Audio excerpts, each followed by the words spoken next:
এক রাজা, তার এক গুরুদেব ছিল। সে গুরুদেব তার সময় অসময়ে সব রকম ভালো রাস্তা দেখাতো, ভালো বুদ্ধি দিত। তো হঠাৎই একদিন গুরুদেবের কোনো রকম শরীর খারাপ হয়ে গেছে। তো গুরুদেব মারা গেছেন। যখন গুরুদেব মারা গেছেন তখন রাজামশাই খুব চিন্তা করছেন যে গুরুদেব তো মারা গেল, কিন্তু এরকম তো একজন গুরুদেবের খুব দরকার, তা না হলে আমাকে রাস্তাকে দেখাবে সময় অসময়ে, সে তো রাস্তা দেখাতেই হবে, তো রাস্তাকে দেখাবে। তাই জন্যে রাজ্যে প্রচার করতে বলল, প্রজাদের যে প্রচার করে দাও যে কোনো আধ্যাত্মিক লোক যদি থাকে তাহলে সে যেন এসে এখানে পরীক্ষা দেয় যে আমার আর কি এখানে গুরুদেবের দরকার।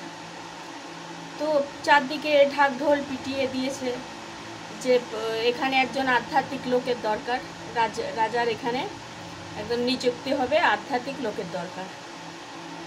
তো এরকমভাবে চারদিকে পিটিয়ে দিয়েছে, ঢাক ঢোল পিটিয়ে দিয়েছে, চারদিকে সব প্রচার করে দিয়েছে যে একজন গুরুদেবের খুব দরকার, একজন আধ্যাত্মিক লোকের দরকার। তো আধ্যাত্মিক লোক কোথায় পাবে, চারদিকে খোঁজ। তো কিছুদিন পর এরকম যায়, কিছুদিন এদিক থেকে ওদিক থেকে খবর আসে, কিন্তু কেউ আর সাহস করে রাজার এখানে আসে না। তো যাই হোক 3 জন লোক আসছে, 3 জন লোক এসছে রাজার কাছে। তো 3জনই বলছে আমি যার যত রকম আছে, মানে যার গুণ আছে সব গুণ রাজাকে বলছে যে আমার এই গুণ আছে, আমার ওই গুণ আছে। তখন রাজার মন্ত্রীকে বলছে যে এদের 3জনেরই গুণ আছে, তো আমি কি করে বিচার করি? তখন মন্ত্রী বলল আমার উপর ছেড়ে দিন, আমি দেখছি। তখন মন্ত্রীকে বলল ঠিক আছে, তাহলে তুমি দেখো। তো মন্ত্রী কি করলো, 3জনকে 3টে অঙ্ক দিয়েছে, 3টে অঙ্ক দিয়ে একটা ঘরের মধ্যে রেখে দিয়েছে। আর অঙ্ক 3টে এমনই অদ্ভুত দিয়েছে, তা না হবে যোগ, না হবে বিয়োগ, না হবে গুণ, না হবে ভাগ, মানে এমনই অঙ্কগুলি কোনো রকম হিসাব কিতাবে আসবে না। যে যতই জুড়ুক, যে যতই করুক, কিছুতেই আসবে না। এরকম 3জনকে অঙ্ক দিয়ে ভেতরে ঢুকিয়ে দিয়েছে। তো ঘরের ভেতরে কই দিন থেকে চলছে, তাদের হিসাব কিতাব চলছে, কিছুতেই তারা জুটতে পারছে না। অঙ্ক জুটতে কোথার থেকে পারবে? ওটা তো আসলে জোড়ার মতন কোনো অঙ্ক দেয়নি, তো জুটতে কোথার থেকে পারবে? ওটা তো বুদ্ধি লাগাতে হবে। তো এরমভাবে বেশ কদিন চলে গেল। সেখানে খাচ্ছে দাচ্ছে, রাজামশাইয়ের রাজপ্রসাদ, তো সেখানে সব রকম ব্যবস্থা আছে, সব রকম ব্যবস্থা করে দিয়েছে, খাওয়া দাওয়াও ঠিকঠাক চলছে, সব রকম চলছে, ওদের সব রকম সেবাতে কোনো ত্রুটি হচ্ছে না, যাতে ওদের বিচার করতে বা ওই অঙ্কটাকে বের করতে কিছু অসুবিধে না হয়, এই জন্যে সব রকম সুবিধে ওদের দিয়ে রেখেছে। আর 3জনে একদম ঘরের মধ্যে বসে গায়ের ঘাম বের করে চলেছে অঙ্ক 3টে করবার জন্য, হিসাব মানে মেলাবার জন্য, কিন্তু অঙ্কগুলো আর মেলাতে আর পাচ্ছে না। তখন তার মধ্যে একজন মনে মনে ভাবলো পাচ্ছি না, তো সে কি করলো, ধ্যানে বসে গেল। সে ধ্যানে বসে গেল। এবার আর যে 2জন তারা সমানে করেই যাচ্ছে, কিন্তু বাকি একজন সে ধ্যানে বসে গেছে। সে একদম গভীর ধ্যানে চলে গেছে। গভীর ধ্যানে গিয়ে সে তার হৃদয়ের কথা শুনতে পেরেছে। যখন হৃদয়ের কথা সে শুনতে পেরেছে গভীর ধ্যানে গিয়ে, তখন কি করেছে, ও আস্তে করে উঠে পড়ে দরজাটা খুলে বেরিয়ে চলে আসছে। তখন রাজামশাই দেখে খুব খুশি হয়েছে তাকে, আর বলছে হ্যাঁ এই আমার ঠিক আধ্যাত্মিক লোক, আর এই ঠিক আমার গুরু হওয়ার উপযুক্ত, একেই আমি গুরু বানাবো। আর ও 2জনকে চলে যেতে বলো, ও 2জনকে আর দরকার নেই। আমি আমার উত্তর পেয়ে গেছি। মন্ত্রীও বললো হ্যাঁ আমরা উত্তর পেয়ে গেছি, আর দরকার নেই, ওদের হিসাব কিতাব করতে বারণ করো, ওদের চলে যেতে বলো। তো তাদের গিয়ে বলেছে, তারপরে তারা তো চলে গেছে। আসলে ব্যাপারটাই এই না, হৃদয়ের অঙ্ক সবার গড়া সম্ভব নয়, সবার জোড়া সম্ভব নয়।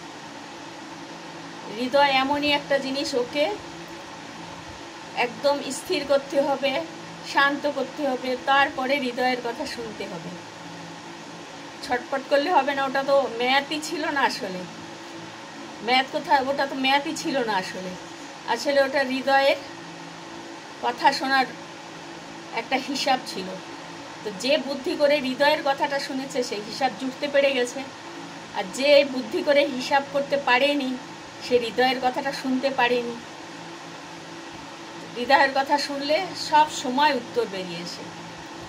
আমাদের কোনো টিচারের দরকার নেই, কোনো বুদ্ধিমান লোকের দরকার নেই, কোনো সাহারার দরকার নেই। আমার সাহারা আমি, আমার টিচার আমি, আমার বুদ্ধি আমার কাছে, সব কিছু আমার কাছে। আমার কাছে সব কিছু যখন আছে, তখন আমি বাইরে কেন খোঁজাখুঁজি করি, বাইরে কেন হিসাব মিলাতে চাই? যাই হিসাব সব তো আমার কাছেই আছে, আমার বাইরে হিসাব মেলানোর তো কোনো দরকার নেই। যখনই কেউ কখনো বিপদে পড়বে, সঙ্গে সঙ্গে নিজের চোখ দুটো বন্ধ করে নেবে, আর নিজের হৃদয় শান্ত হয়ে যাবে, একদম শান্ত হয়ে যাবে, রিল্যাক্স হয়ে যাবে, একদম রিল্যাক্স হয়ে যাবে। রিল্যাক্স হয়ে গিয়ে সব সময় নিজের মনের কথা, নিজের হৃদয়ের কথা শুনবে। নিজের মনের কথা, নিজের হৃদয়ের কথা শুনবে, দেখবে সব সময় ঠিক রেজাল্ট পাবে। কারণ টিচারও আমি, পরীক্ষার্থীও আমি, আর পরীক্ষকও আমি। পরীক্ষার রেজাল্ট দেওয়ার যে সেও আমি, যে রেজাল্ট দেবে সেও আমি, যে পরীক্ষা নেবে সেও আমি, আর যে পরীক্ষা দেবে সেও আমি। তো যখন আমি সব, তখন অন্য কোথায় কেন সময় নষ্ট কেন? আমাতেই ডুবে যাও না, আমাতেই ডুবে গেলে সব কিছু পেয়ে যাবে। পৃথিবীটা পঞ্চভূতে তৈরি, আমিও পঞ্চভূতে তৈরি। যখন পৃথিবীটা পঞ্চভূতে তৈরি, আমি পঞ্চভূতে তৈরি, যা পৃথিবীর মধ্যে আছে তা আমার পৃথিবীর মধ্যে আছে, যা আমার পৃথিবীর মধ্যে আছে, তো বাইরের পৃথিবীতে আমি কেন খুঁজতে যাব? বাইরে খুঁজতে যাওয়ার কোনো দরকার নেই। নিজের মধ্যে প্রবেশ করো, সারা দিনে নিজের সঙ্গে কমসে কম আধা ঘন্টা কথা বলো, না হলে জীবনে এর থেকে বড় ভুল আর কখনো করবে না। একটা শান্ত জায়গা বসো, আর সব নিজের সঙ্গে কমসে কম আধা ঘন্টা কথা বলো। নিজেকে ভালোবাসো। তোমাকে নিজের থেকে কেউ বেশি ভালোবাসে না। তোমার নিজেকে তুমি যেমন ভালোবাসো, তোমার নিজেও তোমাকে যেমন ভালোবাসে। পৃথিবীতে তুমি যে যত আপন আছে বলো না কেন, কেউ ভালোবাসে না। সব কিছুর পেছনে একটু না একটু স্বার্থ আছে। হিসাব করে দেখো, জুড়িয়ে দেখো, মিলিয়ে দেখো। যদি কথাটা আমার মিথ্যে হয়ে থাকে আমাকে কমেন্টে অবশ্যই বলো, আমি ঠিক বুঝিয়ে দেব। যদি বলো যে না এই সম্পর্কেতে স্বার্থ নেই, না ওই সম্পর্কতে স্বার্থ নেই, না ও একদম নিঃস্বার্থ, এরকম কিছু একটা কমেন্ট করে আমাকে বলো, আমি তোমাদের বুঝিয়ে দেব। যতদিন তোমার প্রতি স্বার্থ আছে ততদিন তুমি তাদের আপন। খালি দেখো না, তুমি যেদিন মরে যাবে সেই দিনই চেষ্টা করবে তোমার বডিটাকে হাঁটানোর জন্য। গন্ধ হয়ে যাবে, আত্মা প্রবেশ করবে, বিভিন্ন রকম জীবাণু হয়ে যাবে। তোমার শরীরটা পর্যন্ত, তুমি এত প্রিয় ছিলে তাদের, তোমার শরীরটাও পর্যন্ত কতক্ষণে সেই ঘর থেকে হাঁটাবে, সেখান থেকে হাঁটিয়ে দেবে, কতক্ষণে বাইরে করে দেবে। যদি তোমায় সত্যিই ভালোবাসতো তাহলে তোমার বডিটাকেও তো ততটাই ভালোবাসতো, যতক্ষণ পারতো আঁকড়িয়ে ধরার চেষ্টা করতো। কিন্তু না, কিছুক্ষণ পরেই চেষ্টা করবে বডিটাকে আউট করার জন্যে। তাই নিজেকে ভালোবাসো, নিজের সঙ্গে কথা বলো, এটা কখনোই ভুল করো না। কমসে কম প্রতিদিন আধা ঘন্টা থেকে 1 ঘন্টা নিজের সঙ্গে কথা বলো। নিজে নিজে একা একা থাকো, প্রতিদিন কিছু সময় একা একা একা একা একদম একা, কোনো কিছু নয়, একদম একা থাকার চেষ্টা করো। এই পৃথিবীর যেরকম গাছপালা ঘর বাড়ি সবাই একা থাকে, তুমিও একা থাকার চেষ্টা করো। এই পৃথিবীতে একা ছাড়া দোকা কিচ্ছু নেই, তাই একা থাকার অভ্যাস কিছুটা করো। সবার মধ্যে অবশ্যই থাকো, কিন্তু নিজেকে ভালোবাসো আর নিজেকে কিছুটা সময় দাও।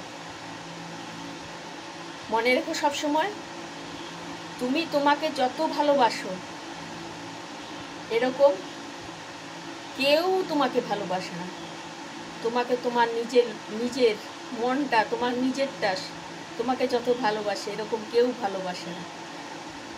তাই নিজেকে অবশ্যই সময় দাও। তোমাকে যখন নিজে সে ভালোবাসে, তাহলে তুমি তাকে সময় না দিয়ে দিনভর এটা কাজ করছো, ওটা কাজ করছো, একে সময় দিচ্ছ, তাকে সময় দিচ্ছ, তাকে ফোন করছো, তার কাছে উঠছো বসছো, কিচ্ছু না, এগুলো কিছু না।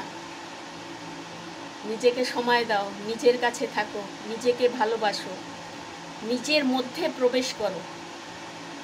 নিজের মধ্যে প্রবেশ করে দেখো কি শান্তি। যখন একদম একা থাকবে, দুটো চোখ বন্ধ করে চুপচাপ হয়ে যাবে, তখন নিজের মনকে হৃদয়ে প্রবেশ করাবে, নিজের ভেতরে প্রবেশ করাবে। প্রবেশ করিয়ে চোখ বন্ধ করে দেখবে কি শান্তি, কি ভালো লাগে। নিজেকে ভালোবেসে দেখবে, প্রচণ্ড ভালো লাগে। এই জন্যে নিজে দেখো, নিজেকে বোঝানো যায় না। যখন অবুঝ হও নিজেকে বোঝানো যায় না, কিন্তু তুমি অন্যকে বুঝিয়ে দেখো, অন্য কেউ সহজেই বুঝে নেয়।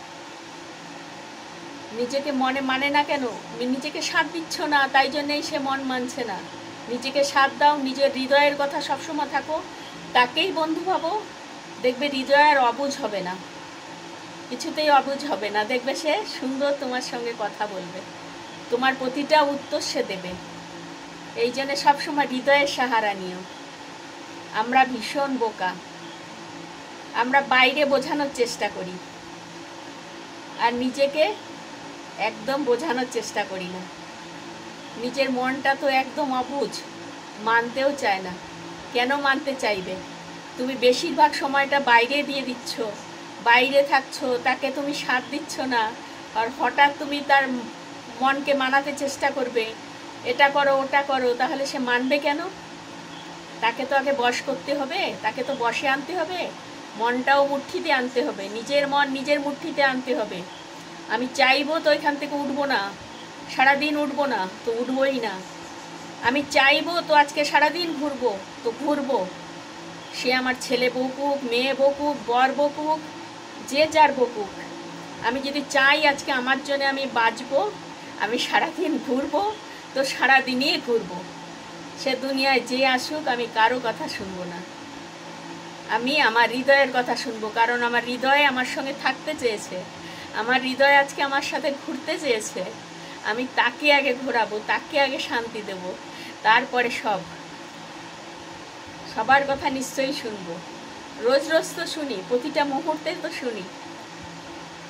একদিন তো নিজের কথাও শোনা উচিত, একটা ঘন্টা কমসে কম নিজের কথা শোনা উচিত, একটা ঘন্টা কমসে কম নিজের সাথ দেওয়া উচিত। তো সবসময় নিজের সাথ প্রতিদিন দেবে, নিজেকে ভালোবাসবে, নিজের হৃদয়ের কথা শুনবে। যা কিছু করতে যাবে অন্যের কাছে জিজ্ঞাসা করবে না, অন্যের কাছে তুমি সাপোর্ট চাইবে না। যা সাপোর্ট চাইবে এখানে, সব এখানে রয়েছে, এখানের থেকে বড় সাপোর্ট কেউ দেবে না তোমাকে।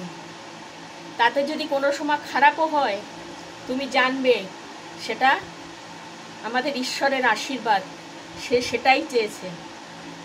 তোমার সেই মুহূর্তে মনে হচ্ছে যে ভীষণ খারাপ হলো, আমার হৃদয়ের কথা না শুনলেই ভালো করতাম, হৃদয়ের কথা শুনে ঠিক করিনি, হৃদয় ঠিক বুদ্ধি দেয়নি, খারাপ করেছে। না, একদম না, হৃদয় ঠিক বুদ্ধি দিয়েছে।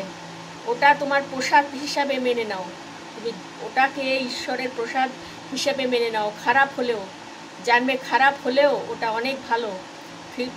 ভবিষ্যতের জন্য কিছুর জন্য না কিছুর জন্যে ঈশ্বর তোমার ওটাই বানিয়ে রেখেছে। ওটা তোমার প্রাপ্য ছিল, তোমার কর্মের কিছু প্রাপ্য ছিল, সেটা তোমার শোধন হচ্ছে। যেমন কোনো থালাতে নোংরা পড়লে আমরা কি করি, থালাটাকে মেজে নিই, খাবার আগে থালাটাকে মেজে নিই। আর তা না হলে কি হয়, থালাটা নোংরা থালায় আমরা খেতে পারি, নোংরা থালায় খাওয়া যায়? খাওয়া যায় না, থালাটাকে মেজে নিতে হয়। তো থালাটাকে মেজে নিলে তবেই না থালাটা চকচক হয়। তেমনি আমাদের কিছু যদি সংস্কারে কমি থেকে থাকে, সেটাই আমাদের দুঃখ পেলেও সেটাই আমাদের জন্যে ঈশ্বর বিচার করেই দিয়েছেন, সেটা আমার ভালোর জন্যই দিয়েছেন। আমি যত তাড়াতাড়ি দুঃখটাকে কমপ্লিট করব, তত তাড়াতাড়ি আমি সংস্কারের থেকে ভালো সংস্কারের দিকে এগিয়ে যাব। আমার খারাপ সংস্কারগুলো ধীরে ধীরে ধুয়ে ধুয়ে বেরিয়ে যাবে। যেমন ভীষ্মর গল্পটা তো সবাই জানো। ভীষ্ম কাঁটার উপরে শুয়েছিল। কেন শুয়েছিল? সে 100 জন্মর আগে একবার রাজারই ছেলে ছিল, তো একটা ছোটোবেলায় একটা সাপকে ঘুরিয়ে এসে কাঁটার উপর ফেলেছিল। সেই যে কাঁটার উপরে ফেলেছিল, সেই যে ভোগন্তিটা, সেটাই ভীষ্ম মহাভারতে এসে তার সংস্কারটাকে শেষ করলো। তাই আমাদেরও সংস্কার, আমরাও তো এর আগে অনেকবার জন্ম নিয়েছি, এটা তো আমাদের প্রথম জন্ম নয়। এদের আগে আমি তো জবের থেকেই পৃথিবী শুরু হয়েছে। পৃথিবী তো আগে ছিল একটা সুপ্ত অবস্থায়, একটা দানার মতন ছিল পৃথিবী।